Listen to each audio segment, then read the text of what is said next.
ਵਾਹਿਗੁਰੂ।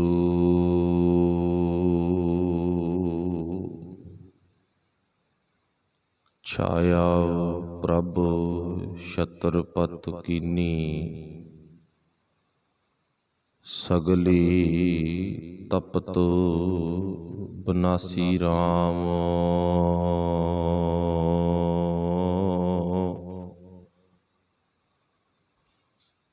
ਦੁਖ ਪਾਪ ਕਾ ਡੇਰਾ ਢਾਠਾ, ਕਾਰਜ ਆਇਆ ਰਾਸੀ ਰਾਮ।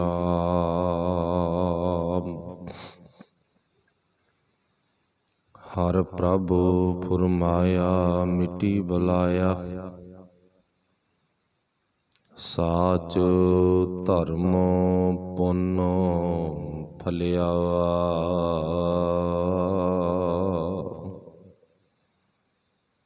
ਸੋ ਪ੍ਰਭ ਆਪਣਾ ਸਦਾ ਧਿਆਈਐ,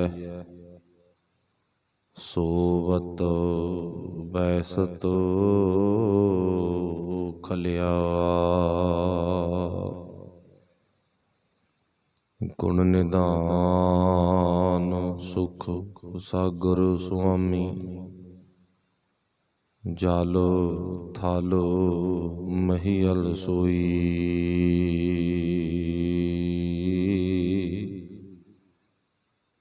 ਜਨ ਨਾਨਕ ਪ੍ਰਭ ਕੀ ਸ਼ਰਨਾਈ, ਤਿਸ ਬਿਨ ਅਵਰ ਨਾ ਕੋਈ। ਜਨ ਨਾਨਕ ਪ੍ਰਭ ਕੀ ਸ਼ਰਨਾਈ,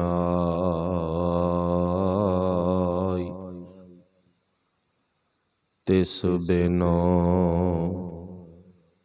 ਅਵਰ ਨਾ ਕੋਈ। ਜਬਰ ਛਤਰ ਤਖਤ ਦਾ ਮਾਲਕ ਸਾਹਿਬ ਸ੍ਰੀ ਗੁਰੂ ਗ੍ਰੰਥ ਸਾਹਿਬ ਸੱਚੇ ਪਾਤਸ਼ਾਹ ਜੀ ਦੀ ਪਾਵਨ ਪਵਿੱਤਰ ਹਜ਼ੂਰੀ ਦੇ ਵਿੱਚ ਸ਼ਸ਼ੋਭਤ ਗੁਰੂ ਪਿਆਰਿਓ, ਆਪ ਬੜੇ ਧੰਤਾ ਦੇ ਯੋਗ ਹੋ, ਬੜਭਾਗੇ ਹੋ ਜੋ ਸਾਹਿਬਾਂ ਦੇ ਮੁਬਾਰਕ ਚਰਨਾਂ ਦਾ ਨਿੱਘ ਮਾਣ ਰਹੇ ਹੋ। ਆਓ ਗੁਰਫਤਿਹ ਦੀ ਸਾਂਝ ਪਾਈਏ, ਵਿਚਾਰ ਅਰੰਭਗੇ। ਸਤਿਗੁਰੂ ਪਾਤਸ਼ਾਹ ਜੀ ਦੀ ਬਖਸ਼ਿਸ਼ ਸਦਕਾ ਸਭ ਨੇ ਗੁਰਫਤਿਹ ਦੀ ਸਾਂਝ ਪਾਉਣੀ। ਪਿਆਰ ਵਿੱਚ ਭਿੱਜ ਕੇ ਬੋਲਣਾ ਜੀ ਆਖਿਓ ਵਾਹਿਗੁਰੂ ਜੀ ਕਾ ਖਾਲਸਾ, ਵਾਹਿਗੁਰੂ ਜੀ ਕੀ ਫਤਿਹ। ਸ਼ਬਦ ਗੁਰੂ ਸਾਹਿਬ ਸ੍ਰੀ ਗੁਰੂ ਗ੍ਰੰਥ ਸਾਹਿਬ ਮਹਾਰਾਜ ਜੀ ਦੀ ਪਾਵਨ ਬਾਣੀ ਸੂਹੀ ਰਾਗ ਦੇ ਵਿੱਚੋਂ ਆਪਾਂ ਲੜੀਵਾਰ ਸ਼ਬਦ ਦੀ ਵਿਚਾਰ ਸੁਣਦੇ ਆ ਰਹੇ ਹਾਂ। ਅੱਜ ਜੋ ਆਪਾਂ ਸ਼ਬਦ ਪਿੱਛੇ ਪੜ੍ਹਿਆ ਸੀ, ਉਸ ਦਾ ਤੀਜਾ ਜਿਹੜਾ ਪਾਰਟ ਹੈ, ਤੀਜਾ ਹਿੱਸਾ ਹੈ, ਉਸ ਦੀ ਆਪਾਂ ਵਿਚਾਰ ਕਰਨੀ ਹੈ। ਪਹਿਲੇ ਹਿੱਸੇ ਵਿੱਚ ਗੁਰੂ ਸਾਹਿਬ ਨੇ ਦੱਸਿਆ ਹਰੀ ਦਾ ਘਰ ਲੱਭ। ਦੂਸਰੇ ਹਿੱਸੇ ਦੇ ਵਿੱਚ ਪਾਤਸ਼ਾਹ ਨੇ ਕਿਰਪਾ ਕੀਤੀ, ਹਰੀ ਦਾ ਘਰ ਲੱਭ ਗਿਆ ਤੇ ਹਰੀ ਵੀ ਮਿਲ ਪਿਆ, ਪਰਮਾਤਮਾ ਵੀ ਮਿਲ ਪਿਆ, ਰੱਬ ਜੀ ਉਹ ਵੀ ਮਿਲ ਪਏ। ਤੇ ਅੱਜ ਦੇ ਇਸ ਪਾਵਨ ਸ਼ਬਦ ਵਿੱਚ ਗੁਰੂ ਪਾਤਸ਼ਾਹ ਨੇ ਬਖਸ਼ਿਸ਼ ਕੀਤੀ ਹੈ, ਉਹ ਪਰਮਾਤਮਾ ਸਾਡੇ ਜੀਵਨ ਦੇ ਵਿੱਚ ਕਿਵੇਂ ਕਿਵੇਂ ਬਖਸ਼ਿਸ਼ ਕਰਦਾ ਹੈ। ਇੱਕ ਤਾਂ ਪੁਜਾਰੀ, ਜਿਹਨੂੰ ਆਪਾਂ ਧਰਮ ਦਾ ਲੁਟੇਰਾ ਵੀ ਕਹਿ ਦਿੰਦੇ ਹਾਂ, ਉਹ ਨਕਸ਼ਾ ਬਣਾਉਂਦਾ ਰੱਬ ਦਾ। ਤੇ ਇੱਕ ਨਕਸ਼ਾ ਗੁਰੂ ਗ੍ਰੰਥ ਸਾਹਿਬ ਮਹਾਰਾਜ ਜੀ ਦੀ ਵਿਚਾਰਧਾਰਾ ਬਣਾਉਂਦੀ ਆ।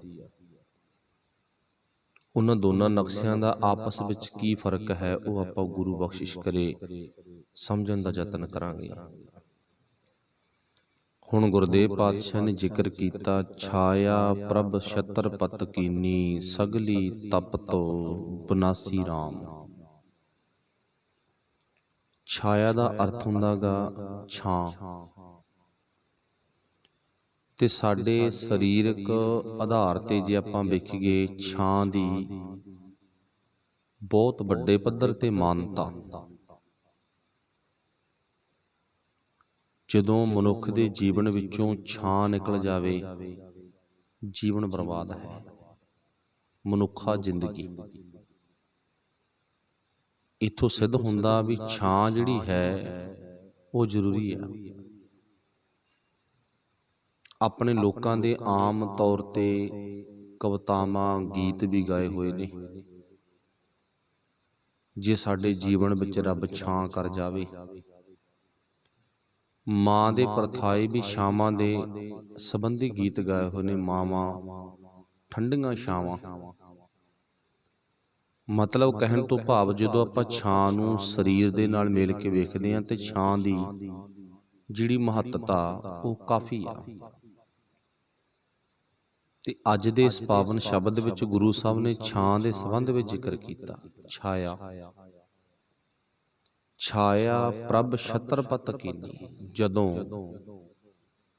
ਮੇਰੇ ਪ੍ਰਮਾਤਮਾ ਨੇ, ਇੱਕ ਤਾਂ ਪੁਜਾਰੀ ਦਾ ਪ੍ਰਮਾਤਮਾ, ਇੱਕ ਮੇਰਾ ਪ੍ਰਮਾਤਮਾ, ਉਹਦੇ ਵਿੱਚ ਅੰਤਰ ਆਪਾਂ ਬਾਅਦ ਚ ਵੇਖਾਂਗੇ ਫਰਕ ਕੀ ਆ। ਜਦੋਂ ਮੇਰੇ ਪ੍ਰਮਾਤਮਾ ਨੇ, ਮੇਰੇ ਵਾਹਿਗੁਰੂ ਨੇ ਮੇਰੇ ਤੇ ਛਾਂ ਕਰ ਲਈ, ਤਾਂ ਉਹ ਪ੍ਰਮਾਤਮਾ ਦੀ ਕੀਤੀ ਹੋਈ ਛਾਂ ਅਜਿਹੀ ਛਾਂ ਜਿਹਦੇ ਵਿੱਚ ਬੈਠਿਆਂ ਮੇਰੇ ਦੁੱਖ ਕੱਟੇ ਗਏ। ਉਦਾਹਰਨ, ਗਰਮੀ ਬਹੁਤ ਆ, ਸਰੀਰ ਛਾਂ ਦੀ ਮੰਗ ਰਿਹਾ ਵੀ ਛਾਂ ਹੋਵੇ, ਚਾਹੇ ਉਹ ਛੱਤ ਦੀ ਛਾਂ, ਚਾਹੇ ਦਰਖਤ ਦੀ ਛਾਂ। ਉਦਾਹਰਨਾਂ ਸਮਝਣ ਵਾਸਤੇ, ਛਾਵੇਂ ਬੈਠ ਕੇ ਮਨੁੱਖ ਫਿਰ ਸਕੂਨ ਪ੍ਰਾਪਤ ਕਰਤਾ, ਆਨੰਦ। ਆਪਣੀ ਭਾਸ਼ਾ 'ਚ ਆਪਾਂ ਗੱਲ ਕਰਦੇ ਹਾਂ ਵੀ ਥੋੜ੍ਹਾ ਬਹੁਤਾ ਟਾਈਮ ਆਰਾਮ ਕਰ ਲਈਏ ਆਪਾਂ, ਤੇ ਆਰਾਮ ਕਰਦਿਆਂ ਕਰਦਿਆਂ ਕਈ ਵਾਰ ਮਨੁੱਖ ਦੇ ਮੁੱਖੋਂ ਆਮ ਤੌਰ ਤੇ ਬਚਨ ਨਿਕਲ ਜਾਂਦੇ, ਜੇ ਛਾਂ ਨਾ ਹੋਵੇ ਪਤਾ ਨਹੀਂ ਕੀ ਬਣੇ। ਹੁਣ ਇੱਥੇ ਦੁਨੀਆ ਦੇ ਵਿੱਚ ਛਾਂ ਦੀ ਸਰੀਰਕ ਤਲ ਤੇ ਕਿੰਨੀ ਮਹੱਤਤਾ, ਦਰਖਤ ਦੀ ਛਾਂ, ਚਾਹੇ ਛੱਤ ਦੀ ਛਾਂ। ਤੇ ਜੇ ਕਿਤੇ ਸਾਡੀ ਜ਼ਿੰਦਗੀ 'ਚ ਪ੍ਰਮਾਤਮਾ ਛਾਂ ਕਰ ਲਵੇ ਤਾਂ ਫਿਰ ਵੇਖੋ ਉਹਦੇ ਵਿੱਚ ਕਿੰਨਾ ਆਨੰਦ ਆ। ਪਰ ਹੁਣ ਵੇਖਣਾ ਪਊਗਾ ਉਹ ਛਾਂ ਕਿਵੇਂ ਕਰਦਾ। ਹੁਣ ਪਾਤਸ਼ਾਹ ਜੀ ਕਹਿੰਦੇ, ਫਿਰ ਜਿਵੇਂ ਛਾਵੇਂ ਸਕੂਨ ਮਿਲਦਾ ਨਾ, ਥਕੇਵਾਂ ਲੈ ਜਾਂਦਾ ਬੰਦੇ ਦਾ, ਅਕੇਵਾਂ ਲੈ ਜਾਂਦਾ ਗਾ, ਇਵੇਂ ਜਿਵੇਂ ਗੁਰੂ ਦੀ ਛਾਂ ਥੱਲੇ ਆ ਕੇ, ਰੱਬ ਜੀ ਦੀ ਛਾਂ ਥੱਲੇ ਆ ਕੇ ਬੰਦੇ ਦਾ ਥਕੇਵਾਂ ਦੂਰ ਹੋ ਜਾਂਦਾ। ਥਕੇਵਾਂ ਕੀ ਹੈਗਾ? ਥਕੇਵਾਂ ਸਾਡੀ ਰੋਜ਼ ਦੀ ਮਾਨਸਿਕ ਤੌਰ ਤੇ ਭੱਜ ਦੌੜ। ਸਰੀਰ ਤੜਕੇ ਤੋਂ ਲੈ ਕੇ ਸ਼ਾਮ ਤੱਕ ਕੰਮ ਕਰਦਾ ਨਾ, ਸ਼ਾਮ ਤੱਕ ਵਿਚਾਰਾ ਥੱਕ ਜਾਂਦਾ।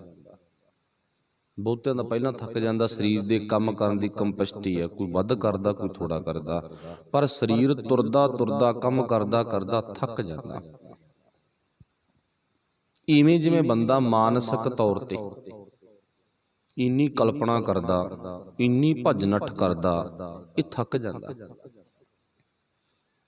ਸਰੀਰ ਨੂੰ ਆਰਾਮ ਦੇਣ ਵਾਸਤੇ ਬਾਹਰੀ ਤੌਰ ਤੇ ਸਹੂਲਤਾਂ ਨੇ, ਪਰ ਮਨ ਨੂੰ ਆਰਾਮ ਦੇਣ ਵਾਸਤੇ ਸਹੂਲਤਾਂ ਬਾਹਰੀ ਤੌਰ ਤੇ ਨਹੀਂ ਹਨ। ਹੁਣ ਸਰੀਰ ਥੱਕ ਗਿਆ, ਇਹ ਭੋਜਨ ਛਕ ਲੂਗਾ, ਭੁੱਖ ਲੱਗੀ ਆ, ਪਾਣੀ ਪੀ ਲਿਆ, ਤੇਹ ਲੱਗੀ ਆ, ਹੋਰ ਕਿਸੇ ਚੀਜ਼ ਦੀ ਲੋੜ ਆ, ਇਹਨੇ ਪ੍ਰਾਪਤ ਕਰ ਲਈ, ਪਰ ਮਨ ਉਹ ਸਰੀਰ ਬੈਠਣ ਦੇ ਨਾਲ ਵੀ ਭਟਕਦਾ ਫਿਰਦਾ, ਤੇ ਜਦੋਂ ਸਰੀਰ ਤੁਰਿਆ ਫਿਰਦਾ ਸੀ ਤੇ ਉਦੋਂ ਵੀ ਭਟਕਦਾ ਫਿਰਦਾ ਸੀ। ਮਨ ਦੀ ਭਟਕਣਾ, ਮਨ ਦੀ ਭੱਜ ਨੱਠ, ਮਨ ਦੇ ਖਿਆਲੀ ਚੱਕਰ ਬੰਦੇ ਨੂੰ ਦੁੱਖ ਦਿੰਦੇ ਆ, ਤੇ ਉਹਨਾਂ ਦੁੱਖਾਂ ਤੋਂ ਛੁਟਕਾਰਾ ਪਾਉਣ ਦੇ ਲਈ ਗੁਰੂ ਦੀ ਛਾਂ ਥੱਲੇ ਆਉਣਾ ਅਤੀ ਜ਼ਰੂਰੀ ਆ। ਸਰੀਰ ਦਾ ਥਕੇਵਾਂ ਲਾਉਣ ਵਾਸਤੇ ਦਰਵਾਜ਼ੇ ਦੀ, ਕਿਸੇ ਘਰ ਮਕਾਨ ਦੀ, ਕਿਸੇ ਦਰਖਤ ਦੀ ਲੋੜ ਆ। ਇਵੇਂ ਜਿਵੇਂ ਮਨ ਦਾ ਥਕੇਵਾਂ ਲਾਉਣ ਵਾਸਤੇ ਮਨ ਨੂੰ ਭਟਕਣ ਤੋਂ ਰੋਕਣ ਵਾਸਤੇ ਗੁਰੂ ਰੂਪੀ ਛਾਂ ਦੀ ਸਾਨੂੰ ਅਤੀ ਲੋੜ ਹੈ। ਹੁਣ ਲਿਖਿਆ ਕੀ ਹੈ ਪਾਤਸ਼ਾਹ ਗੁਰੂ ਨਾਨਕ ਸਾਹਿਬ ਨੇ ਪੰਜਵੇਂ ਰੂਪ ਦੇ ਵਿੱਚ, ਛਾਇਆ ਪ੍ਰਭ ਛਤਰਪਤ। ਛਤਰਪਤ ਤੋਂ ਭਾਵ ਕੀ ਹੈ? ਮੇਰੇ ਪਾਤਸ਼ਾਹ ਨੇ, ਜਿਹੜਾ ਮੇਰਾ ਅਕਾਲ ਪੁਰਖ ਵਾਹਿਗੁਰੂ ਹੈ ਨਾ, ਛਤਰਪਤ ਰਾਜਾ ਮੇਰਾ ਜਿਹੜਾ ਹੈ, ਉਹਨੇ ਮੇਰੇ ਤੇ ਛਾਂ ਕਰ ਲਈ। ਹੁਣ ਮੇਰੇ ਮਨ ਤੇ ਛਾਂ ਕਰ ਲਈ। ਤੇ ਮਨ ਜਦੋਂ ਰੱਬ ਜੀ ਦੀ ਦਿੱਤੀ ਹੋਈ ਛਾਂ ਦੇ ਥੱਲੇ ਆ ਗਿਆ ਤੇ ਇਹਦਾ ਸੰਤੁਸ਼ਟ ਹੋਣਾ ਸੁਭਾਵਿਕ ਆ। ਇਹਨੂੰ ਸੰਤੁਸ਼ਟੀ ਮਿਲ ਗਈ। ਇਹਦਾ ਅਕੇਮਾ, ਇਹਦਾ ਥਕੇਮਾ, ਇਹਦੇ ਖਿਆਲੀ ਚੱਕਰ, ਇਹਦੀ ਖਿਆਲੀ ਭੱਜ ਦੌੜ ਉਹ ਰੁਕ ਗਈ। ਸਗਲੀ ਤਪਤ ਬਨਾਸੀ ਰਾਮ, ਸਗਲੀ ਸਾਰੀ ਤਪਤ ਅੰਦਰ ਦੀ ਤਪਸ਼। ਅੱਜ ਦਾ ਹੁਕਮਨਾਮਾ ਸਾਹਿਬ ਆਇਆ ਨਾ, ਗੁਰੂ ਸਾਹਿਬ ਨੇ ਉੱਥੇ ਜ਼ਿਕਰ ਕੀ ਕੀਤਾ ਹੈਗਾ? ਕਹੂੰ ਕਹਾਂ ਆਪਣੀ ਅਦਮਾਈ। ਨੌਵੇਂ ਪਾਸੇ ਜ਼ਿਕਰ ਕਰਦੇ ਆ ਨਾ, ਮੈਂ ਇੰਨਾ ਨੀਚ ਆ। ਉਹ ਹੁਣ ਇੱਥੇ ਹੀ ਨਹੀਂ ਭਾਵ ਲੈਣਾ ਵੀ ਗੁਰੂ ਸਾਹਿਬ ਜੇ ਹੁਕਮ ਬਖਸ਼ਿਸ਼ ਕਰਦੇ ਨੇ ਤੇ ਗੁਰੂ ਸਾਹਿਬ ਨੀਚ ਨੇ, ਨਾ। ਗੁਰੂ ਸਾਹਿਬ ਨੇ ਸਾਡੀ ਜ਼ਿੰਦਗੀ ਦੇ ਅੰਦਰੂਨੀ ਖਿਆਲ ਉਹ ਹੁਕਮਨਾਮੇ ਵਿੱਚ ਬਿਆਨ ਕੀਤੇ ਨੇ। ਕਹੂੰ ਕਹਾਂ ਆਪਣੀ ਅਦਮਾਈ। ਉਰਜਿਓ, ਉਰਜੇ ਤੋਂ ਭਾਵ ਉਲਝਣਾ। ਉਰਜਿਓ ਕਨਕ ਕਾਮਨੀ ਕੇ ਰਸ। ਨੌਵੇਂ ਪਾਤਸ਼ਾਹ ਕਹਿੰਦੇ ਨਾ, ਬੰਦਾ ਮਨ ਕਰਕੇ ਇੰਨਾ ਉਲਝ ਗਿਆ। ਕਿੰਨਾ ਉਲਝ ਗਿਆ? ਇਹ ਆਪਾਂ ਖੁਦ ਜੱਜਮੈਂਟ ਕਰਨੀ ਆ। ਨੌਵੇਂ ਪਾਤਸ਼ਾਹ ਨੇ ਸਾਨੂੰ ਦੇਹਲੀ ਦੇ ਅੰਦਰ ਪੈਰ ਧਰਨ ਤੋਂ ਪਹਿਲਾਂ ਦੋ ਤੁਕਾਂ ਇੱਕ ਹੁਕਮਨਾਮੇ ਦੇ ਰੂਪ ਵਿੱਚ ਦੇ ਦਿੱਤੀਆਂ। ਚਲੋ ਤੁਸੀਂ ਸਾਰੇ ਸਿਆਣੇ ਹੋ, ਪੜ੍ਹ ਕੇ ਆਉਂਦੇ ਹੋਵੋਗੇ, ਪਰ ਜ਼ਰੂਰ ਇੰਨਾ ਖਿਆਲ ਕਰਿਆ ਕਰੋ ਵੀ ਜਿਹੜਾ ਹੁਕਮ ਆਇਆ ਉਹ ਸਾਡੇ ਤੇ ਆ। ਕਈਆਂ ਦੀ ਵਿਚਾਰ ਹੁੰਦੀ ਹੈ ਨਾ ਜੀ, ਸਾਨੂੰ ਹੁਕਮਨਾਮਾ ਸਾਹਿਬ ਸੁਣਾਓ, ਸਾਡੇ ਲਈ ਅੱਜ ਕੀ ਹੁਕਮਨਾਮਾ ਆਇਆ। ਸਪੈਸ਼ਲ ਨਹੀਂ, ਇੱਕੋ ਹੀ ਹੁਕਮ ਆ ਸੁਬਾਹ ਤੋਂ ਲੈ ਕੇ ਸ਼ਾਮ ਤੱਕ, ਜੋ ਵਾਹਿਗੁਰੂ ਨੇ ਸਾਨੂੰ ਅੰਮ੍ਰਿਤ ਵੇਲੇ ਦਿੱਤਾ। ਉਹ ਸਨਮੁਖ ਸਾਡੇ ਇਸ਼ਾਰੇ ਮਾਤਰ ਦੋ ਪੰਗਤੀਆਂ ਲਿਖਤੀਆਂ, ਉਹਦੇ ਵਿੱਚੋਂ ਡਿਟੇਲ ਸਾਨੂੰ ਜੀਵਨ ਦੀ ਮਿਲਦੀ ਹੈ। ਦੋ ਪੰਗਤੀਆਂ ਵਿੱਚੋਂ, ਜਿਵੇਂ ਸੌਖਾ ਸਮਝ ਲਓ, ਅਖਬਾਰ ਦੀ ਇੱਕ ਪੇਜ ਤੇ ਖਬਰ ਆ, ਪਰ ਉਹਦੇ 'ਚ ਡੱਬੀ ਬਣਾ ਕੇ ਨਾ ਮੋਟਾ ਜਿਹਾ ਹਿੰਟ ਦਿੱਤਾ ਗਿਆ। ਬਹੁਤੇ ਸਿਆਣੇ ਪੁਰਖੋ ਹਿੰਟ ਪੜ੍ਹ ਕੇ ਹੀ ਪੂਰੀ ਖਬਰ ਦਾ ਅੰਦਾਜ਼ਾ ਲਾ ਲੈਂਦੇ ਵੀ ਇਹਦੇ ਵਿੱਚ ਕੀ ਹੈਗਾ। ਇਵੇਂ ਜਿਵੇਂ ਗੁਰੂ ਨੇ ਹਿੰਟ ਦਿੱਤਾ ਦੋ ਲਾਈਨਾਂ ਦੇ ਵਿੱਚ, ਤੇ ਦੋ ਲਾਈਨਾਂ ਮੇਰੇ ਮੁਤਾਬਕ ਇਉਂ ਲੱਗਦੀਆਂ ਵੀ ਕਮਾਲ ਦੀਆਂ ਹੀ ਨੇ, ਜਿਹੜੀ ਮੇਰੇ ਮਾਲਕ ਨੇ ਬਖਸ਼ਿਸ਼ ਕੀਤੀ ਆ। ਜਿਹੜੀ ਇੱਥੇ ਗੱਲ ਆਈ ਹੈ ਨਾ, ਉਹ ਉੱਥੇ ਦੱਸਤੀ ਪਾਤਸ਼ਾਹ ਨੇ। ਕਹੂੰ ਕਹਾਂ ਆਪਣੀ ਅਦਮਾਈ, ਮੈਂ ਕਿੰਨਾ ਨੀਚ ਹਾਂ, ਆਪਣੀ ਨੀਚਤਾ ਦਾ ਬਿਆਨ ਨਹੀਂ ਕਰ ਸਕਦਾ। ਨੀਚ ਤੋਂ ਭਾਵ ਮੈਂ ਕਿੰਨਾ ਗਿਰਿਆ ਹੋਇਆ ਹਾਂ। ਇਹ ਸਾਨੂੰ ਗੁਰੂ ਸਾਹਿਬ ਕੋਲੇ ਖੜ ਕੇ ਕਹਿਣ ਦੀ ਆਗਿਆ ਬਖਸ਼ਿਸ਼ ਕੀਤੀ ਵੀ ਤੁਸੀਂ ਕਹੋ ਵੀ ਹਾਂ ਮੈਂ ਨੀਚ ਹਾਂ, ਮੰਨ ਇਸ ਗੱਲ ਨੂੰ। ਫਿਰ ਨੀਚ ਅਸੀਂ ਆਪਣੇ ਆਪ ਨੂੰ ਕਹਿ ਨਹੀਂ ਸਕਦੇ। ਗੁਰੂ ਸਾਹਿਬ ਨੇ ਦੱਸਤਾ ਵੀ ਕਹਿ, ਅਸੀਂ ਕਹਿ ਨਹੀਂ ਸਕਦੇ। ਅਗਲੀ ਤੁਕ ਵਿੱਚ, ਅਗਲੇ ਬੰਦ ਵਿੱਚ ਜ਼ਿਕਰ ਕਰ ਦਿੱਤਾ, ਆਹ ਬਿਮਾਰੀ ਹੈਗੀ ਹੈ ਤੈਨੂੰ। ਜਿਵੇਂ ਆਪਾਂ ਡਾਕਟਰ ਕੋਲੇ ਵਗ ਜਾਈਏ ਨਾ, ਡਾਕਟਰ ਨੂੰ ਕਹੀਏ ਜਾ ਕੇ ਮੈਂ ਤਾਂ ਤੰਦਰੁਸਤ ਹਾਂ ਬਿਲਕੁਲ। ਡਾਕਟਰ ਕਹਿੰਦਾ ਇੱਕ ਮਿੰਟ ਖੜ ਜਾ, ਮੈਨੂੰ ਚੈੱਕਅਪ ਕਰ ਲੈਣ ਦੇ ਥੋੜਾ ਜਿਹਾ। ਫਿਰ ਮੈਂ ਵੀ ਨਹੀਂ ਬੋਲਣਾ, ਤੂੰ ਵੀ ਨਾ ਬੋਲੀ। ਆਪਣੀਆਂ ਜਿਹੜੀਆਂ ਮਸ਼ੀਨਾਂ ਨਾ ਉਹੀ ਦੱਸ ਦੇਣਗੀਆਂ, ਬਲੱਡ ਦੱਸ ਦੇਣਗੀਆਂ, ਸ਼ੂਗਰ ਦੱਸ ਦੇਣਗੀਆਂ, ਤੇਰਾ ਅੰਦਰ ਦਾ ਤਾਪਮਾਨ ਕਿੰਨਾ, ਬੁਖਾਰ ਚੜਿਆ, ਉਹ ਵੀ ਮੇਰੇ ਕੋਲ ਪੈਮਾਨਾ ਥਰਮਾਮੀਟਰ ਹੈ, ਉਹਦੇ ਨਾਲ ਦੱਸ ਦੂੰਗਾ ਮੈਂ ਇੰਨਾ ਬੁਖਾਰ ਚੜਿਆ ਪਿਆ। ਤੇ ਆਪਾਂ ਕੀ ਕਹਿੰਦੇ ਆ? ਨਹੀਂ ਜੀ ਮੈਂ ਬਿਲਕੁਲ ਤੰਦਰੁਸਤ ਹਾਂ, ਮੈਨੂੰ ਕੋਈ ਘਬਰਾਹਟ ਨਹੀਂ, ਕੋਈ ਬੁਖਾਰ ਨਹੀਂ, ਕੋਈ ਸ਼ੂਗਰ ਨਹੀਂ, ਕੁਛ ਨਹੀਂ। ਡਾਕਟਰ ਕਹਿੰਦਾ ਦੇਖ ਪਿਆਰਿਆ, ਮੈਂ ਨਹੀਂ, ਆਹ ਮੇਰੀਆਂ ਮਸ਼ੀਨਾਂ ਦੱਸਦੀਆਂ ਵੀ ਤੈਨੂੰ ਬਿਮਾਰੀ ਹੈਗੀ ਹੈ।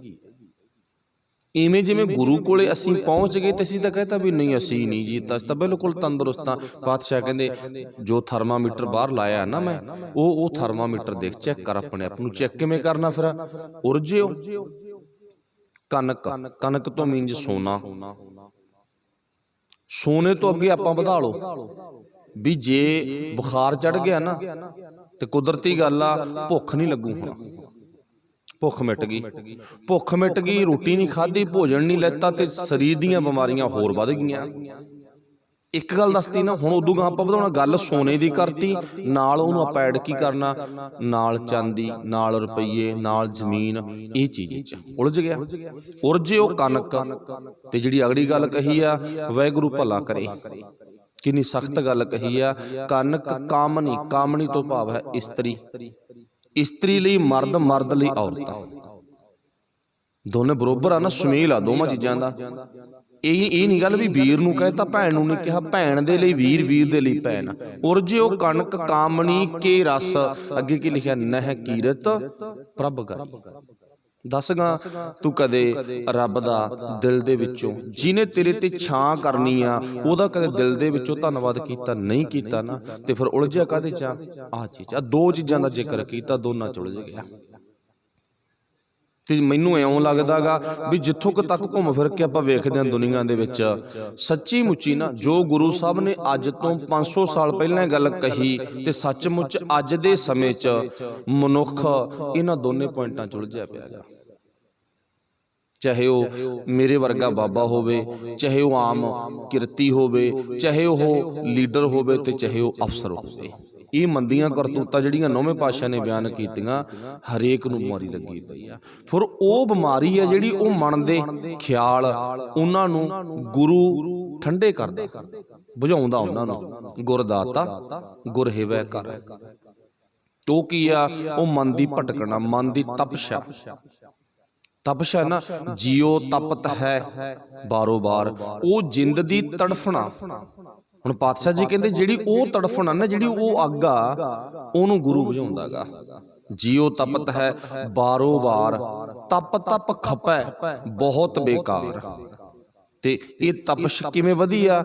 ਜੈ ਤਨ ਬਾਣੀ ਵਿਸਰ ਜਾਏ। ਗੁਰੂ ਪਾਤਸ਼ਾਹ ਕਹਿੰਦੇ ਜਿਨ੍ਹਾਂ ਦੇ ਜੀਵਨ ਚੋਂ ਬਾਣੀ ਵਿਸਰ ਗਈ, ਜੈ ਤਨ ਬਾਣੀ ਬਿਸਰ ਜਾਏ, ਤਿਉ ਪੱਕਾ ਰੋਗੀ ਬਿਲ ਲਾਏ। ਕਹਿੰਦੇ ਮਨੁੱਖ ਦਾ ਜੀਵਨ ਪੱਕੇ ਰੋਗੀ ਵਰਗਾ। ਪੱਕਾ ਰੋਗੀ ਕੋਹੜ ਦਾ ਰੋਗੀ।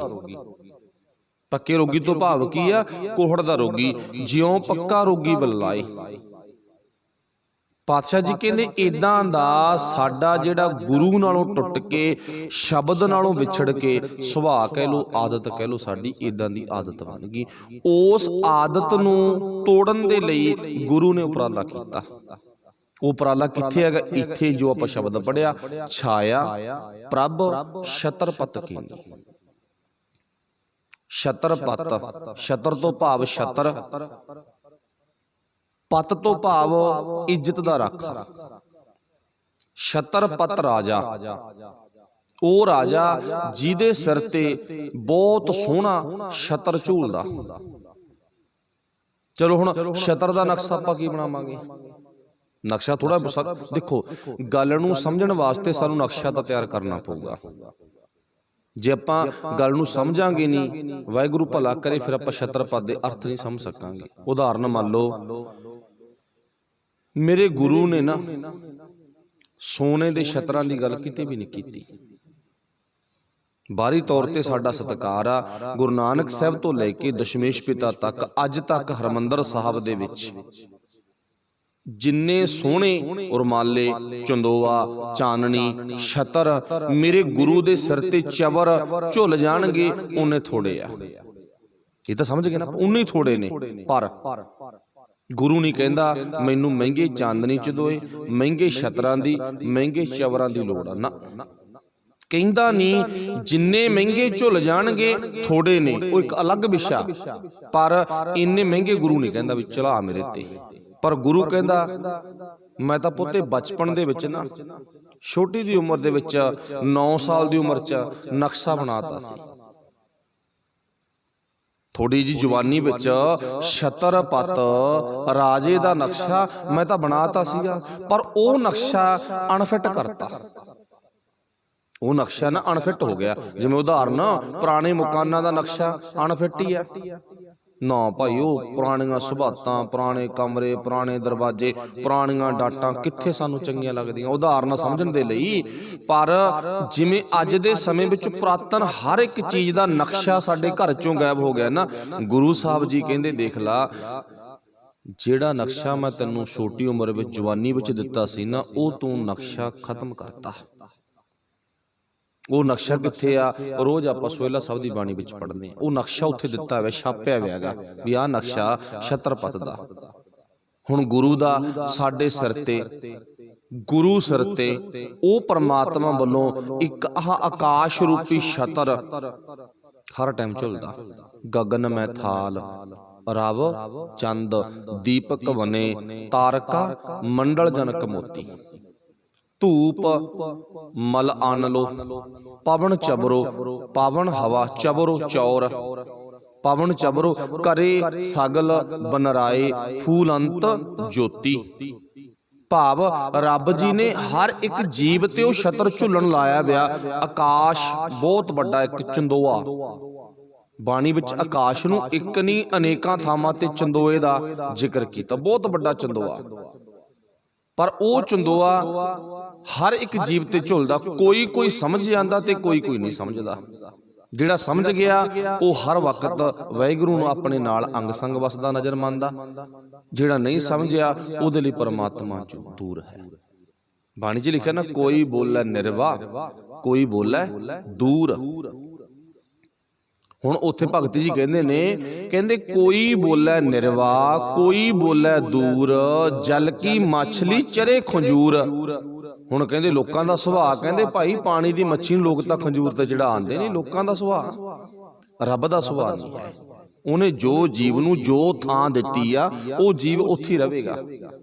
ਗੰਦਗੀ ਦਾ ਕੀੜਾ ਗੰਦਗੀ 'ਚ ਹੀ ਹੈ। ਚਲਦੀ ਮੱਛਲੀ ਮੱਛਲੀ ਪਾਣੀ 'ਚ ਹੀ ਆ। ਪਾਣੀ ਨੂੰ ਛੱਡ ਕੇ ਮੱਛੀ ਨਾ ਟਿੱਬਿਆਂ ਤੇ ਨਹੀਂ ਜਾਂਦੀ, ਤੇ ਟਿੱਬਿਆਂ ਤੇ ਰੇਤੇ ਤੇ ਹੋਰ ਬੜੇ ਜੀਵ ਨੇ। ਜਿਹੜੇ ਟਿੱਬਿਆਂ ਵਾਲੇ ਜੀਵ ਨੇ ਉਹ ਪਾਣੀ 'ਚ ਨਹੀਂ ਆ ਕੇ ਰਹਿੰਦੇਗੇ। ਰੱਬ ਨੇ ਹਰ ਇੱਕ ਜੀਵ ਨੂੰ ਹਰ ਇੱਕ ਥਾਂ ਦਿੱਤੀ ਆ, ਉੱਥੇ ਹੀ ਛਤਰ ਝੁੱਲਣ ਲਾ ਦਿੱਤਾ। ਪਰ ਉਹ ਛਤਰ ਕੋਈ ਕੋਈ ਅਹਿਸਾਸ ਕਰਦਾ ਹੈਗਾ। ਚਲੋ ਉਹ ਇੱਕ ਅਲੱਗ ਵਿਸ਼ਾ ਸੀ। ਅਸੀਂ ਆਪਣੇ ਗੁਰੂ ਦੇ ਸਤਿਕਾਰ ਲਈ ਸੋਨੇ ਦਾ ਛਤਰ ਵੀ ਝੁਲਾ ਦਈਏ ਤਾਂ ਕੋਈ ਬਹੁਤੀ ਵੱਡੀ ਗੱਲ ਨਹੀਂ। ਉਹ ਸਾਡੇ ਅੰਦਰ ਦਾ ਸਤਿਕਾਰ ਆ। ਮੇਰੇ ਗੁਰੂ ਦੀ ਜਿੰਨੀ ਸੇਵਾ ਹੋ ਜਾਵੇ ਉਨੀ ਥੋੜੀ ਆ। ਭਗਤ ਰਵਿਦਾਸ ਜੀ ਨੇ ਬਿਆਨ ਕੀਤਾ ਨਾ, ਐਸੀ ਲਾਲ, ਉਹਨਾਂ ਨੇ ਅਹਿਸਾਸ ਕੀਤਾ ਹਨਾ, ਐਸੀ ਲਾਲ ਤੁਝ ਬਿਨ ਕੌਣ ਕਰੇ। हे ਮੇਰੇ ਲਾਲ ਪਰਮਾਤਮਾ ਜੀ, ਤੇਥੋਂ ਬਿਨਾ ਸਾਡੀ ਕੌਣ ਬਾਂਹ ਫੜ ਸਕਦਾ। ਤੂੰ ਜਨਮ ਦਿੱਤਾ, ਤੂੰ ਹੀ ਬਾਂਹ ਫੜਨ ਵਾਲਾ। ਮਾਂ ਨੇ ਜਨਮ ਦਿੱਤਾ ਨਾ, ਤੇ ਮਾਂ ਨੂੰ ਹੀ ਫਿਕਰ ਆ ਮੇਰੇ ਪੁੱਤ ਨੂੰ ਕਿਸੇ ਤਰ੍ਹਾਂ ਦਾ ਨੁਕਸਾਨ ਨਾ ਹੋ ਜੇ। ਪਰਮਾਤਮਾ ਰੂਪੀ ਮਾਂ ਨੇ ਜਨਮ ਦਿੱਤਾ ਤੇ ਉਸੇ ਨੂੰ ਫਿਕਰ ਆ। ਐਸੀ ਲਾਲ ਤੁਝ ਬਿਨ ਕੌਣ ਕਰੈ। ਅੱਗੇ ਲਿਖਿਆ, ਗਰੀਬ ਨਵਾਜ ਗੁਸਈਆਂ ਮੇਰਾ। ਅਮੀਰਾਂ ਨੂੰ ਨਵਾਜਣ ਵਾਲੇ ਤਾਂ ਦੁਨੀਆ ਵਿੱਚ ਬਹੁਤ ਨੇ। ਚਲੋ ਵਾਹਿਗੁਰੂ ਭਲਾ ਕਰੇ, ਤੁਸੀਂ ਸਾਰੇ ਸਿਆਣੇ ਹੋ। ਇੱਥੇ ਗੁਰਬਾਣੀ 'ਚ ਨਾ ਇੱਕ ਗੱਲ ਨੋਟ ਕਰਿਓ, ਤੁਸੀਂ ਸਾਰੇ ਬਾਣੀ ਪੜ੍ਹਨ ਵਾਲਿਓ, ਪਿਆਰ ਵਾਲਿਓ। ਇੱਕ ਓੰਕਾਰ ਤੋਂ ਲਾ ਕੇ 18 10 20 ਤੱਕ, ਜਾਂ ਗੁਰੂ ਨਾਨਕ ਸਾਹਿਬ ਦੇ ਇਤਿਹਾਸ ਤੋਂ ਲਾ ਕੇ ਬੰਦਾ ਸਿੰਘ ਬਹਾਦਰ ਤੱਕ, ਉਦੋਂ ਬਾਅਦ ਜੋ ਸਾਡੀ ਚੰਗਿਆਈ ਵਾਲੀ ਆ ਉਹ ਲੈਣ ਮੰਨ ਲਓ, ਬੁਰਾਈ ਵਾਲੀ ਲੈਣ ਛੱਡ ਦਿਓ। ਉਦੋਂ ਗਾਂ ਦੋ ਹਿੱਸੇ ਫਿਰ ਇਤਿਹਾਸ ਦੇ ਬਣਦੇ ਨਾ। ਉਹ ਇੱਕ ਹਿੱਸਾ ਛੱਡਣਾ ਜੋ ਦੁਨੀਆ ਦਾ, ਜੋ ਗੁਰੂ ਵਾਲਾ ਉਹ ਹਿੱਸਾ ਆਪਾਂ ਅਪਣਾਉਣਾ। ਮਤਲਬ ਇਤਿਹਾਸ 'ਚ ਨਿਗਾਹ ਮਾਰ ਲਓ, ਗੁਰਬਾਣੀ 'ਚ ਨਿਗਾਹ ਮਾਰ ਲਓ, ਕਿਤੇ ਵੀ ਗੁਰੂ ਪਾਤਸ਼ਾਹ ਨੇ ਜਾਂ ਗੁਰੂ ਕੇ ਸਿੱਖਾਂ ਨੇ ਜਾਂ ਭਗਤ ਸਾਹਿਬਾਨਾਂ ਨੇ ਇਉਂ ਨਹੀਂ ਲਿਖਿਆ ਮੇਰਾ ਪਰਮਾਤਮਾ ਅਮੀਰ ਨਵਾਜ ਆ। ਕਿਤੇ ਵੀ ਅਮੀਰ ਨਵਾਜ ਨਹੀਂ ਆਉਂਦਾ। ਜਦੋਂ ਆਊ ਗਰੀਬ ਨਵਾਜ ਆਊ। ਤੇ ਚਲੋ ਮੰਨ ਲਓ ਹੁਣ ਇਹ ਤਾਂ ਗੁਰੂ ਦੀ ਗੱਲ ਸੀ, ਆਪਣੇ ਤੇ ਗੱਲ ਲਾ ਲਓ। ਜਿੰਨੇ ਕੋ ਆਪਾਂ ਬੈਠੇ ਆ, ਕਦੇ ਇੱਥੇ ਸਾਹਮਣੇ ਖੜ ਕੇ ਨਾ ਆਪਣੇ ਮੁਖ ਚੋਂ ਇਹ ਗੱਲ ਤਾਂ ਨਿਕਲੀ ਆ, ਹੇ ਗਰੀਬ ਨਵਾਜ਼। ਇਹ ਤਾਂ ਆਪਾਂ ਗੱਲ ਕਹਿ ਦਿੰਦੇ ਆ ਕੁਦਰਤੀ ਤੌਰ ਤੇ, ਪਰ ਕਦੇ ਵੀ ਆਪਣੇ ਮੁਖ ਚੋਂ ਇਹ ਗੱਲ ਨਹੀਂ ਨਿਕਲੀ, ਹੇ ਅਮੀਰ ਨਵਾਜ਼। ਇਹਦਾ ਸੁਭਾਅ ਕੀ ਆ? ਇਹ ਤਾਂ ਗਰੀਬਾਂ ਤੇ, ਭਾਵ ਜਿਨ੍ਹਾਂ ਅੰਦਰ ਨਿਮਰਤਾ। ਗਰੀਬੀ ਗਦਾ ਹਮਾਰੀ, ਗਰੀਬੀ ਨਿਮਰਤਾ। ਇੱਥੇ ਆਰਥਿਕ ਮਾਹੌਲ ਨਹੀਂ, ਗਰੀਬੀ ਨਿਮਰਤਾ।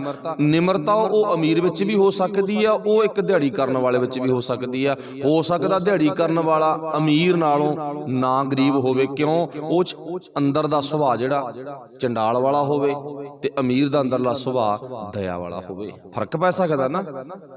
ਹੁਣ ਇੱਥੇ ਗੁਰੂ ਨੇ ਗੱਲ ਕੀਤੀ ਹੈ ਗਰੀਬ ਨਵਾਜ, ਕਿ ਫਿਰ ਉਹ ਵਾਹਿਗੁਰੂ ਪਰਮਾਤਮਾ ਨਾਲ ਸੁਭਾਅ ਵੇਖ ਕੇ ਨਵਾਜੀ ਬਖਸ਼ ਦਿੰਦਾ, ਆਪਣੇ ਵੱਲੋਂ ਬਖਸ਼ਿਸ਼ ਕਰ ਦਿੰਦਾ ਗਾ। ਗਰੀਬ ਨਵਾਜ ਭਗਤ ਰਵਿਦਾਸ ਜੀ ਕਹਿੰਦੇ ਗੁਸਈਆਂ ਮੇਰਾ। ਫਿਰ ਅੱਗੇ ਲਿਖਿਆ ਮੱਥ ਹੈ छत्र धरै। गल छत्र दी चलदी। छत्र किहड़ा? ओ वाहिगुरू ने मेरे मत्थे ते ना हथ दे के छां कर ली। हुण कदे नक्शा बनायो भगत रविदास जी दा जीवन बनारस दी धरती दा पढ़ के, एक भी आ दिन नहीं आया जिहड़ी इत्थे गल भगत रविदास जी ने लिखी आ भी मेरे गुरु ने, मेरे परमात्मा ने मेरे सिर ते छत्र झूलन लाता। ये तो लिखता, पर आ गल सानू किते भी नहीं थे आउंदी। मैनूं तां इत्थे आई नहीं, तुहानूं इत्थे आ सकदी है, तो जरूर निगाह मारियो भी भगत रविदास ते सोने दा छत्र सिर ते झूलदा सी, कदे चांदी दा, कदे कोई होर किसी किस्म दा, चलो लीड़े कपड़े दा छत्र बना के झूलन लाता होवे ना, बिल्कुल ही नहीं किते नज़र आउंदी। फिर असीं सवाल तां करांगे ना, भगत रविदास जी तुसीं बाणी विच फिर गलत गल लिखती, असीं तां तुहाडे कपड़े दा सिर ते छत्र झूलदा नहीं वेखिया, सोने चांदी तो बहुत दूर की गल हैगी, पर तुसीं गल कीती है मेरे मालक ने मेरे सिर ते छत्र झूलन लाता। वो किहड़ा छत्र झूलन लाया? फिर भगत रविदास ना मुस्करा पे। आपां हुण गल करदे हां भगत रविदास ना, जदों कहांगे ना असीं वेखिया नहीं तुहाडे सिर ते छत्र झूलदा, भगत रविदास जी हस पे। हस के की कहंदे? कहंदे तूं जिहड़े छत्र दी गल करदा ना, मैं वो छत्र दी गल नहीं कीती, पर यह पंक्ति दे अर्थ इदां ही कीते आ। भगत रविदास दे सिर ते सोने दा छत्र झूलदा, अर्थ इदां ही कीते आ। जे आपां सवाल कर दईए फिर वो सोने दा छत्र दिखाउणा मुश्किल हो जू भी कित्थे दिखाओ, फिर तो मुश्किल बन जू ना। हुण जदों आपां भगत रविदास नूं सिद्धा कुनैक्ट करांगे, पुछांगे भी तूं दस, वो कहंदा मेरे वाहिगुरू ने मेरी बनारस दे ठग्गां विच, पंडितां विच, पुजारियां विच इज्जत एक नंबर दी बनाई आ। मेरी इज्जत एक नंबर दी, ओ इज्जत ओ गुरु दा हथ मेरे ते, ओ गुरु दा रब जी दा ज्ञान दा हथ ना मेरे ते छत्र। ये तां गल जच गई भी हाँ पहले नंबर ते भगत कबीर ते रविदास आए ने। पहले नंबर ते उही फस्ट पोजीशन भगत रविदास जी वर्गियां दी आ बनारस विच गुरु दी निगाह च। ते दूजे सारिਆਂ ਨੂੰ ਕੀ ਕਹਾਗਾ? गली जिन्ना जप मालियां लोटे हथ नवग, कोई हर के संत ना आखिया बनारस के ठग। उन्होंने ठग कह के फेल कहता, फेल नहीं है ठग कहना, फेल। ठग की परिभाषा की है? फेल। हुण ते जिथे पास की गल आ, पोजीशन की गल आ, छत्रपत की गल आ, भगत रविदास ते कबीर ते छत्र झूलदा गुरु पातशाह ने बयान कर दिता। उन्हां दे सिर ते भाई उन्हां दे मत्थे ते छत्र गुरु दा हथ हो गया। तुम दाते ठाकुर प्रतपालक नायक खसम हमारे, निमख निमख तुम ही प्रतपालो, हम बारक तुमरे तारे। जिहवा एक कवन गुण कहिए, बेसुमार बेअंत स्वामी, तेरो अंत ना किने ही लहिए। रहाओ कोट अपराध हमारे खंडो, अनक विधि समझावो, हम अज्ञान अलप मत थोरी, तुम अपन बिरद रखावो। मेरी मात्रा थोड़ी सी, तू अपन बिरद रखावो। तुमरी शरण तुम्हारी आसा, तुम ही सज्जन सुहेले, राखो राखण हार दयाला। छत्र कदों झूलदा? जदों आ गल कहती राखो राखण हार दयाला, नानक घर के गोले। हुण वाहिगुरू भला करे जिहड़ी गल इत्थे पंजवें पातशाह ने ऐ बनारस विचों घुमा के लिया के इत्थे रखती ना, ये गल कहनी हरेक दे वस दी नहीं है। गोले मीन च हुंदा नौकर, दिहाड़िया, गुलाम, यही अर्थ बन गया ना। हुण ओ मैं सब तो पहला मैं अपने वाल निगाह मारूं कि मैं नानक दे घर दा गोला हाँ ना। हुण इस तों बाद आपां सारिआं ने निगाह मारनी आ। सोचो आपां सारे कि असीं नानक दे घर दे गोले हाँ ना। जवाब ना च देना पऊ। क्यों? असीं गुरु नानक दे घर दे गोले नहीं, असीं गुरु नानक दे घर दे कुछ होर ही बन गए। निगाह मार के देखो, कंपैरिजन करो। देखो अपना मतलब ये आ भी आपां नूं ज्ञान मिल जे, समझ आ जाए भी छत्रपत की है। जदों गोले बन गए फिर आपां नूं पता भी साडे ते ओ वाहिगुरू ने अपना मेहर दा हथ रखना। आम घर च कमरे च लिख के लाया पिया हुंदा ना, हे वाहिगुरू इस घर परिवार ते मेहर भरिया हथ रखियो, औखी घड़ी ना देखण देई, अपना बिरद संभाले, हाथ दे। आ हथ आ जिहड़ा इह छत्र आ, गुरु दा ज्ञान रूपी हथ, सिमरन रूपी हथ, सेवा रूपी हथ, इह छत्र आ भाई। ਇੱਜ਼ਤ ਬਣਾਉਂਦਾ ਇਹ। ਹੁਣ ਸੋਚ ਕੇ ਦੇਖੋ, ਭਗਤ ਰਵਿਦਾਸ ਨੇ ਗੱਲ ਕੀਤੀ ਹੈ ਮੇਰੀ ਇੱਜ਼ਤ ਬੜੀ ਆ ਭਾਈ ਬਨਾਰਸ ਵਿੱਚ, ਉਹ ਇੱਜ਼ਤ ਹੀ ਛਤਰ ਆ। ਤੇ ਜਦੋਂ ਆਪਾਂ ਗੁਰੂ ਨਾਲ ਜੁੜ ਗਏ ਇੱਜ਼ਤ ਵੱਧ ਗਈ। ਚਾਹੇ ਗੁਰੂ ਨਾਲ ਨਿਆਣਾ ਜੁੜ ਗਿਆ, ਚਾਹੇ ਸਿਆਣਾ ਜੁੜ ਗਿਆ, ਚਾਹੇ ਬਜ਼ੁਰਗ ਜੁੜ ਗਿਆ, ਚਾਹੇ ਨੌਜਵਾਨ ਜੁੜ ਗਿਆ, ਜਿਹੜਾ ਵੀ ਗੁਰੂ ਨਾਲ ਜੁੜ ਗਿਆ, ਗੁਰੂ ਨਾਲ ਜੁੜ ਕੇ ਆਪਣੇ ਜੀਵਨ ਨੂੰ ਬਦਲਿਆ, ਉਹਦੀ ਇੱਜ਼ਤ ਪਿੰਡ 'ਚ ਵੱਧ ਗਈ, ਘਰਾਂ 'ਚ ਵੱਧ ਗਈ, ਗੁਆਂਢਾਂ 'ਚ ਵੱਧ ਗਈ, ਏਰੀਏ 'ਚ ਵੱਧ ਗਈ, ਜ਼ਿਲ੍ਹੇ 'ਚ ਵੱਧ ਗਈ, ਪੰਜਾਬ 'ਚ ਵੱਧ ਗਈ, ਆਪਣੇ ਸੂਬੇ 'ਚ ਵੱਧ ਗਈ ਨਾ। ਫਿਰ ਉਹਦੀ ਇੱਜ਼ਤ ਇੰਨੀ ਕੋ ਵੱਧ ਗਈ, ਉਹਦਾ 4 ਚੁਫੇਰੇ ਸਿਰ ਤੇ ਛਤਰ ਝੂਲਣ ਲੱਗ ਗਿਆ। ਤੇ ਜਿਹਦੀ ਇੱਜ਼ਤ ਨਹੀਂ ਹੈ ਉਹ ਭਾਵੇਂ ਸੋਨੇ ਦਾ ਸੱਤਾ ਸਿਰ ਤੇ ਧਰੀ ਬੈਠੇ। ਆ ਹੁਣ ਸਰਕਾਰਾਂ ਦੀ ਕਾਹਦੀ ਇੱਜ਼ਤ ਆ? ਠੀਕ ਹੈ ਵੀ ਸ਼ਰਮ ਤੁਰੇ ਫਿਰਦੇ ਨੇ, ਉਹਨਾਂ ਨੂੰ ਕੋਈ ਟੁੱਕ ਤੇ ਡੇਲੇ ਵਾਂਗੂ ਨਹੀਂ ਸਮਝਦਾ ਹੈਗਾ। ਚਾਹੇ ਨਿੱਕਾ ਜਿਹਾ ਨਿਆਣਾ ਉਹ ਵੀ ਅਗਲਾ ਛਿੱਤਰ ਕੱਢ ਲੈਂਦਾ ਵੀ ਆਜੋ। ਇੱਜ਼ਤ ਕੀ ਆ? ਗੁਰੂ ਨਾਲ ਜੁੜਿਆਂ ਦੀ ਇੱਜ਼ਤ ਹੀ ਛਤਰ ਆ। ਹੁਣ ਭਗਤ ਰਵਿਦਾਸ ਜੀ ਕਹਿੰਦੇ ਮੇਰੀ ਇੱਜ਼ਤ ਬਹੁਤ ਆ। ਹੁਣ ਬਨਾਰਸ ਵਿੱਚ ਤਾਂ ਪੰਡਾਂ ਚੱਕੀ ਫਿਰਦੇ ਕਿਤਾਬਾਂ ਦੀਆਂ, ਪਰ ਮੇਰੇ ਘਰੇ ਕਿਤਾਬ ਨਹੀਂ ਕੋਈ ਹੈ। ਹੋਰ ਕੀ ਆ? ਜੁੱਤੀਆਂ ਟੁੱਟੀਆਂ, ਹੱਡ ਪਏ ਨੇ ਪਸ਼ੂਆਂ ਦੇ, ਚੰਮ ਪਿਆ ਗਾ ਪਸ਼ੂਆਂ ਦਾ, ਖੱਲ ਲਾਹ ਲਈ ਨਾ ਘਰੇ ਲਿਆਂਦੀ, ਮੋਜੇ ਬਣਾਉਣੇ, ਜੋੜੇ ਬਣਾਉਣੇ ਆ, ਘਰੇ ਲਿਆਂਦੀ, ਖੱਲ ਪਈ ਆ, ਹੱਡ ਪਏ ਨੇ, ਜੁੱਤੀਆਂ ਪਈਆਂ, ਟੁੱਟੀਆਂ ਪਈਆਂ, ਲੋਕ ਟੰਕੇ ਲਵਾਉਣ ਆਉਂਦੇ ਨੇਗੇ। ਆਹ ਕੁਛ ਆ ਮੇਰੇ ਘਰੇ, ਕਿਤਾਬਾਂ ਥੋੜੀ ਆ। ਤੇ ਬਨਾਰਸ ਦੇ ਪੰਡਤਾਂ ਕੋਲੇ ਪੇਟੀਆਂ ਭਰੀਆਂ ਪਈਆਂ, ਅਲਮਾਰੀਆਂ ਕਿਤਾਬਾਂ ਦੀਆਂ ਭਰੀਆਂ ਪਈਆਂ। ਪਰ ਉਹ ਕਿਤਾਬਾਂ 'ਚ, ਉਹ ਪੈਸੇ 'ਚ, ਉੱਚੀ ਜਾਤ 'ਚ, ਅਮੀਰੀ 'ਚ ਇੱਜ਼ਤ ਨਹੀਂ। ਇੱਜ਼ਤ ਗਿਆਨ 'ਚ, ਇੱਜ਼ਤ ਗੁਰੂ ਨਾਲ ਜੋੜਾਂ 'ਚ। ਇੱਜ਼ਤ ਦਾ ਹੱਥ ਗੁਰੂ ਸਾਹਿਬ ਜੀ ਕਹਿੰਦੇ ਪਰਮੇਸ਼ਰ ਰੱਖਦਾ ਗਾ।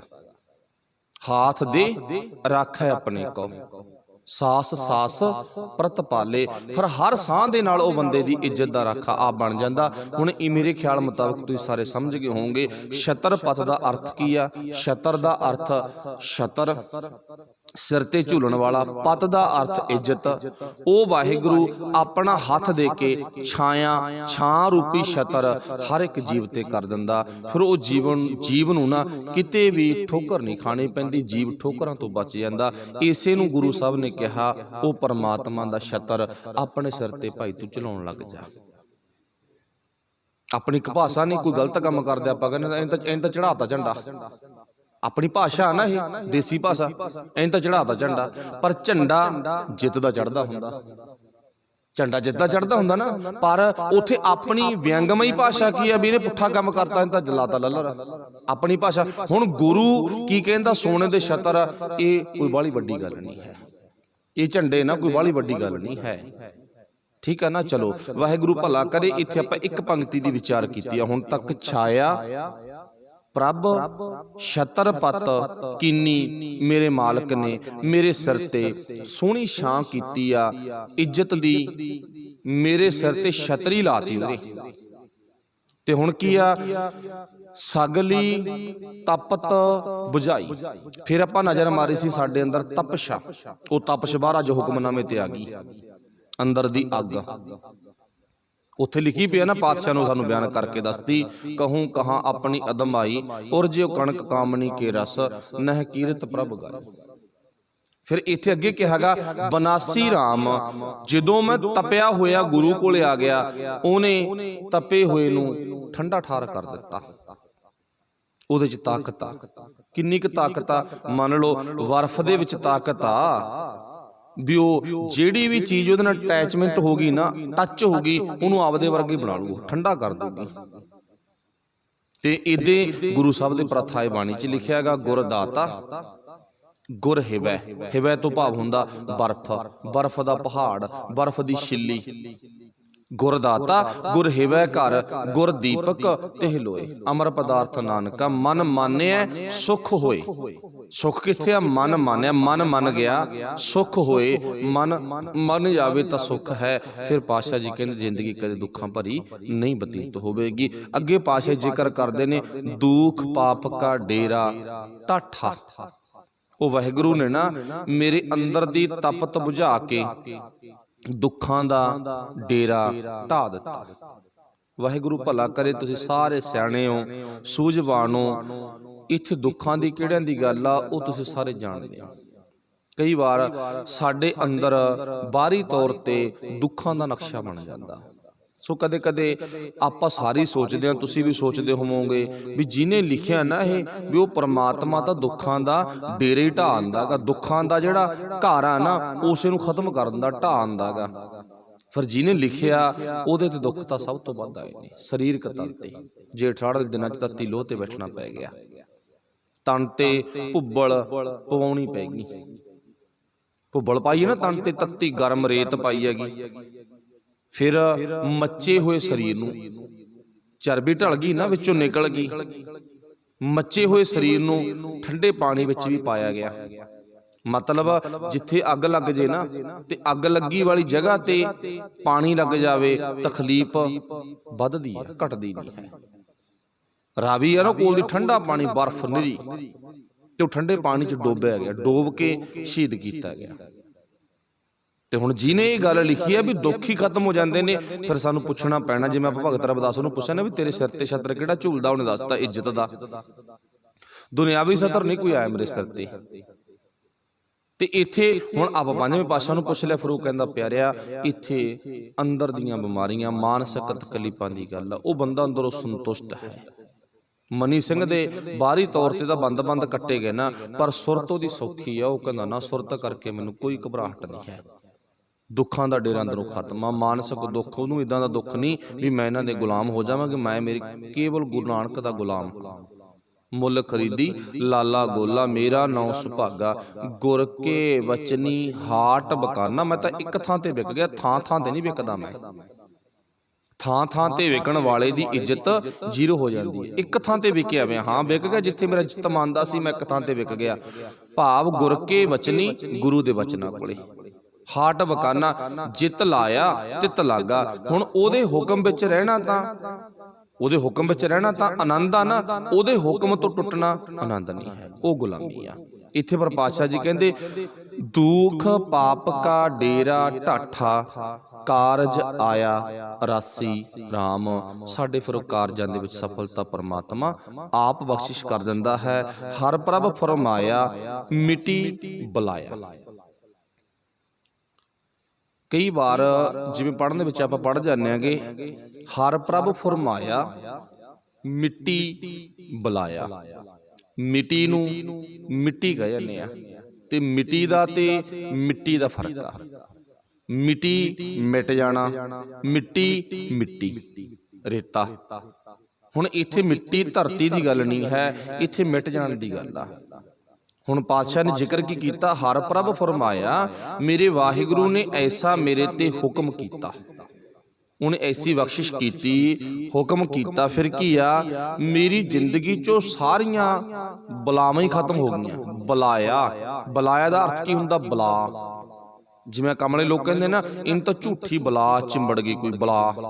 जे आपां कई बार कोई अपने खैड़े पै जे, कोई जीवन तो गिरिया होया व्यक्ति ना खैड़े पै जे, आपां कहने तां बुरी बलाई पिछे ला ली यार, तां इहदे नाल फतेह कादी सांझ कर ली, ये तां मेरे पिछे ही लग गया, तां बला चुंबड़ गई मैनूं।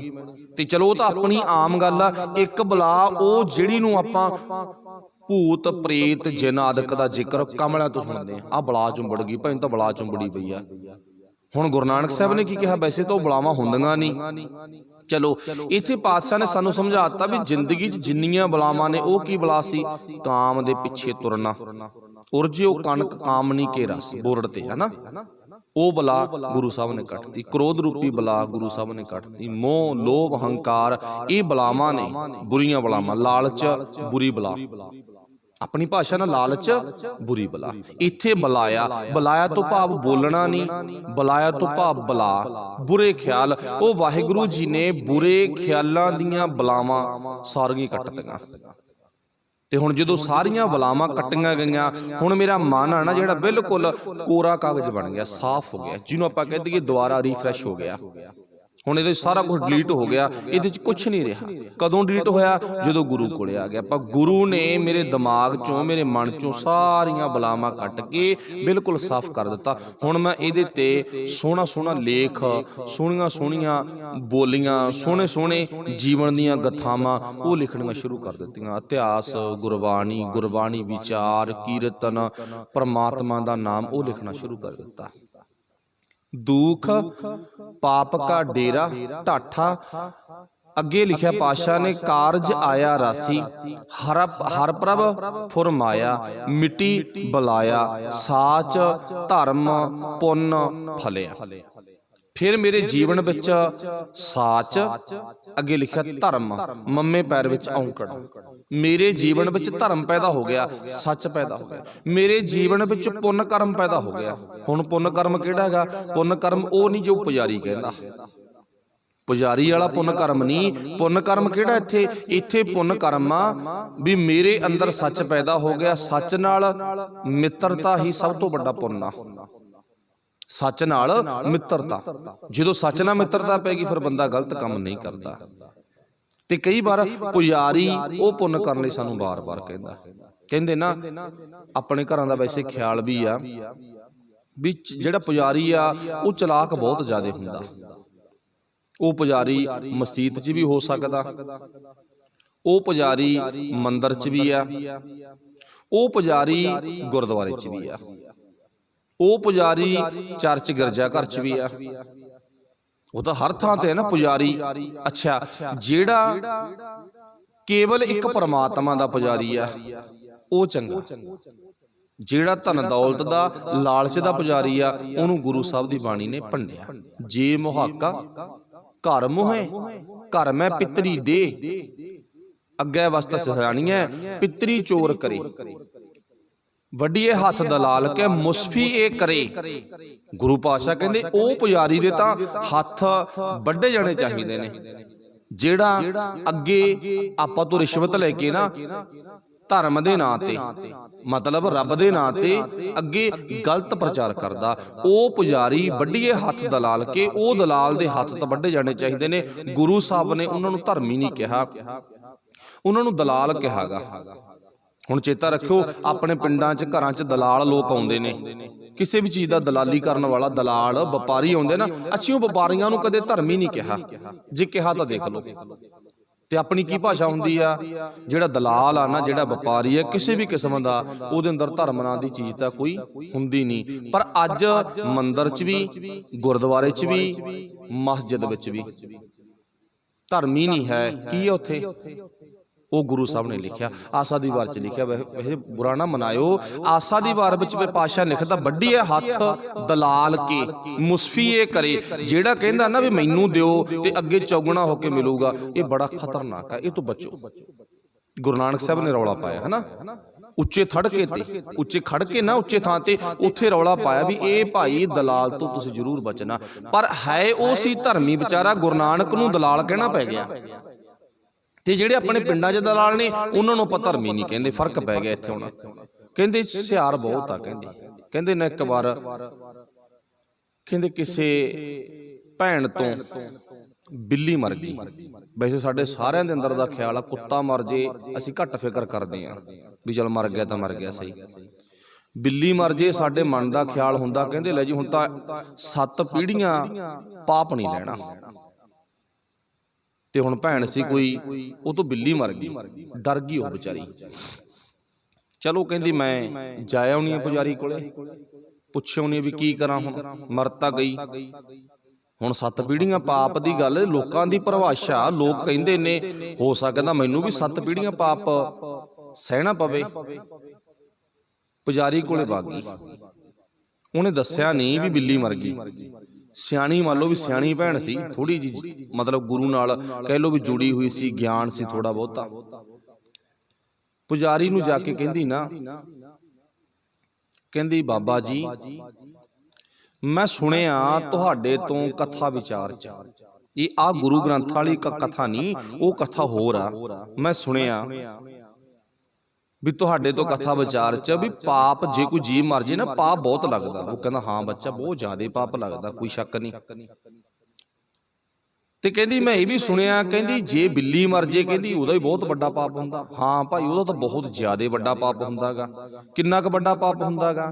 ਪੁਜਾਰੀ ਬੋਲ ਪਿਆ, ਕਹਿੰਦਾ 7 ਪੀੜ੍ਹੀਆਂ ਪਾਪ ਨਹੀਂ ਲੈਂਦਾ ਗਾ। ਤੇ ਕਹਿੰਦੀ ਇਹ ਕਿਹਦੇ ਵਾਸਤੇ ਆ? ਸਾਡੇ ਵਾਸਤੇ ਆ। ਉਹ ਕਹਿੰਦਾ ਹਾਂ ਲੋਕਾਂ ਵਾਸਤੇ ਆ, ਵੀ ਜੇ ਲੋਕਾਂ ਤੋਂ ਬਿੱਲੀ ਮਰ ਜੇ ਨਾ ਤਾਂ 7 ਪੀੜ੍ਹੀਆਂ ਪਾਪ ਨਹੀਂ ਲੈਂਦਾ। ਉਹ ਕਹਿੰਦੀ ਬਾਬਾ ਫਿਰ ਮੈਥੋਂ बिल्ली मर गई, हुण मैं की करा। ते पुजारी ने चाल की खेडी, कहंदा मैं तैनू बिल्ली मरण तो बाद पाप लाउण दा तरीका दसदा। किहड़ा? एक तां मैं जो मंगू तू लेके आउणा, वो कहंदी 7 वचन। दूजा तैनू बहुत वड्डा भंडारा करना पऊ। चल वड्डा किड्डा क वड्डा?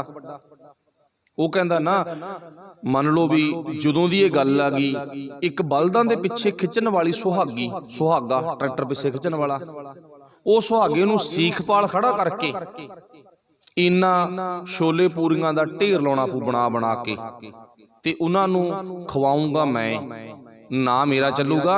तैयार तय करनियां ने, इन्ना जग करेंगी, लोकां नूं लंगर लावेंगी, फिर तेरा वो बिल्ली मरन दा पाप लै सकदा। हुण इशारा किड्डा वड्डा करता है ना। चलो भैन थोड़ी सियाणी, मान लो सियाणी सी, कहदी ये किहदे वास्ते आ? वो कहंदा तेरे वास्ते आ। चलो कहंदी बिल्ली मरन दा कारण पता भी मेरे घर विच आई सी, मेरी ड्यूटी रसोई च, अक्की तो कदे बज्जिया कोई थां थां मर गई, चल वड्ढिया गया फाहा। पर कहंदी ओही बिल्ली तेरी रसोई च तेरे मंदिर च आ जे ते इत्थों मर जे, फिर ते तूं किवें आदा पाप लाहेगा? हुशियारी कहंदा मैनू भी कहंदा यही जग करना पऊगा, करना पऊ ना।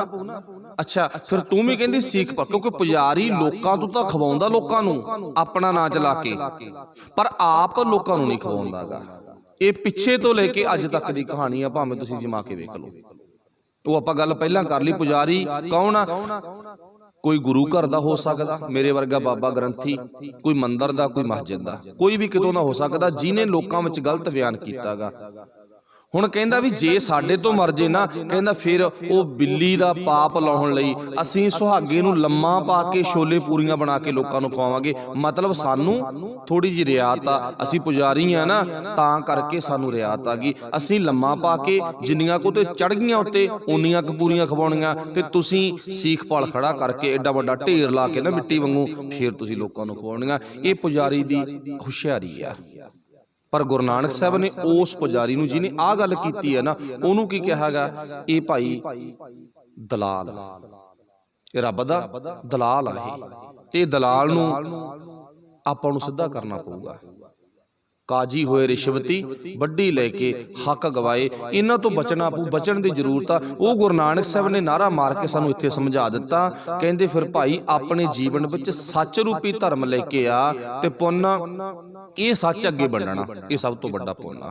बाकी चलो एक अलग विषय, किसी की लोड़ पूरी करके उन्होंने बरोबर करना, वो एक अलग विषय, पर रोज़ रोज़ चोगा नहीं पाउणागा। रोज़ रोज़ वाला चोगा जिहड़ा वो बंदे नूं कंडम कर दिंदा, वो बंदे नूं नकम्मा कर दिंदागा। हाँ एक बारी जरूर तू चोगा पा सकदा। गुरु नानक साहब ने भुखे साधुआं नूं भोजन छका के चोगा पाया, रोज़ वाले चोगे तो वर्जता, एक बारी चोगा, एक बारी रजमा भोजन जरूर दितागा। फिर पातशाह अगे जिक्र करते ने, सो प्रभ अपना सदा ध्याईऐ, सोवत बैसत खलिया।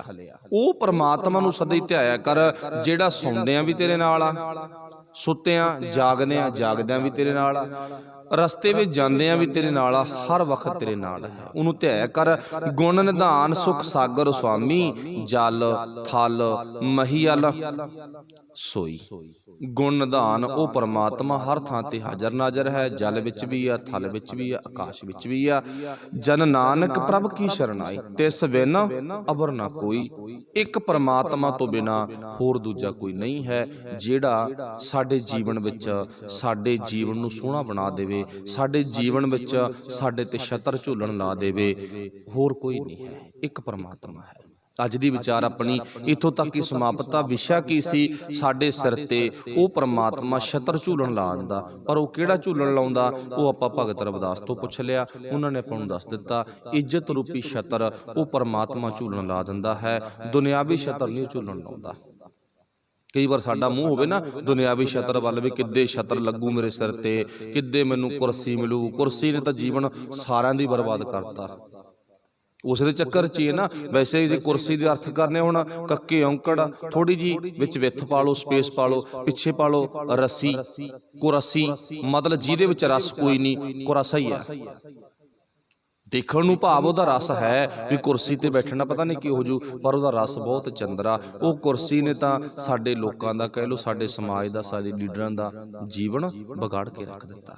ਪਰ ਉਹ ਕੁਰਸੀ, ਉਹ ਛਤਰ ਵੱਲ ਨਹੀਂ ਤੱਕਣਾ ਜਿਹਦੇ ਵੱਲ ਲੋਕ ਤੱਕਦੇ ਨੇ। ਗੁਰੂ ਸਾਹਿਬ ਜੀ ਕਹਿੰਦੇ ਭਗਤ ਰਵਿਦਾਸ ਤੋਂ ਪੁੱਛ ਲਾ, ਪੰਜਵੇਂ ਪਾਤਸ਼ਾਹ ਤੋਂ ਪੁੱਛ ਲਓ, ਅੱਜ ਦੱਸਤਾ ਮੇਰੇ ਮਾਲਕ ਨੇ, ਛਾਇਆ ਪ੍ਰਭ ਛਤਰ ਪਤ ਕੀਨੀ ਸਗਲੀ ਤਪਤ ਬਨਾਸੀ ਰਾਮ। ਉਹ ਛਤਰ ਝੂਲਣ ਲਾਉਂਦਾ ਜਿਹਦੇ ਨਾਲ ਤੇਰੇ ਅੰਦਰੋਂ ਤਪਤ ਮੁੱਕ ਜਾਵੇ ਤੇ ਤੇਰਾ ਜੀਵਨ ਇੱਜ਼ਤ ਵਾਲਾ ਬਣ ਜਾਵੇ। ਇੱਜ਼ਤ ਰੂਪੀ ਛਤਰ ਉਹ ਪਰਮਾਤਮਾ ਹਮੇਸ਼ਾ ਲਾਉਂਦਾ। ਦੂਜਾ ਪੁਆਇੰਟ, ਪੁਜਾਰੀ ਚਲਾਕ ਹੈ।